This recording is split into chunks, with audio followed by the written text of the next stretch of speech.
Okay. Welcome to my IS-515 project.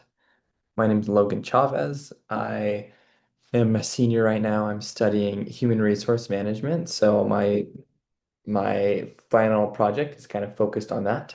But yeah, here's the project.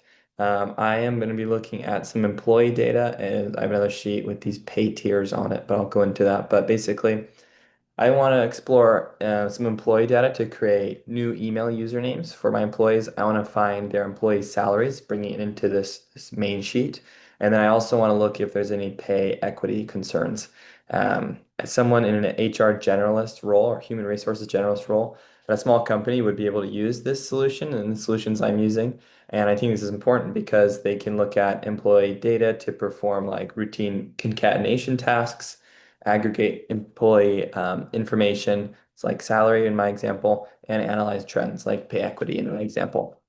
So the concepts that I'm going to be applying come from these lessons. The lookups lesson, I'll be doing index match. From the text lesson, I'll do some trim and concat formulas. I'll also be using just conditional formatting from that lesson and pivot tables from pivot tables lesson. So let's get into it. Here is my data.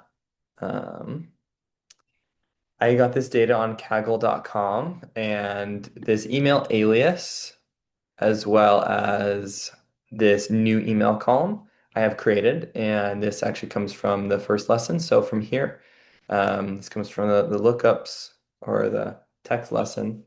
I use a trim and a concat here to make this L.Smith instead of Liam Smith.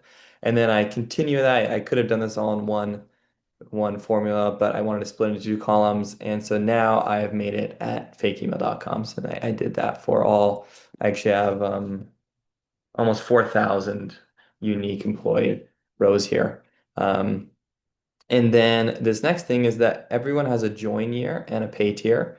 And I pulled their salary from this pay tier sheet. So here, every join year has three payment tiers and then a salary with that combination of join year and pay tier. So I used an index here with a match, matching this join year and pay tier to this sheet and then pulling the associated salary into here. And again, did that for almost 4,000 of my employees.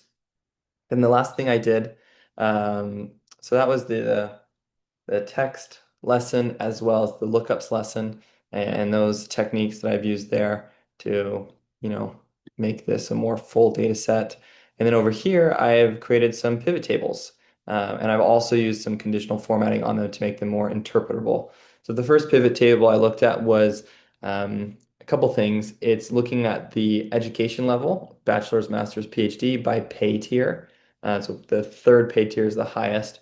And then I also split it by gender to look into the pay equity concerns. And it looks like for one, two, three, four, five um, of them out of the nine here, that men are getting paid more. So it looks like there's one, two, three, four times when women are actually getting paid more. And those tend to be in the higher tiers. So um, my initial thought is that this isn't extremely concerning.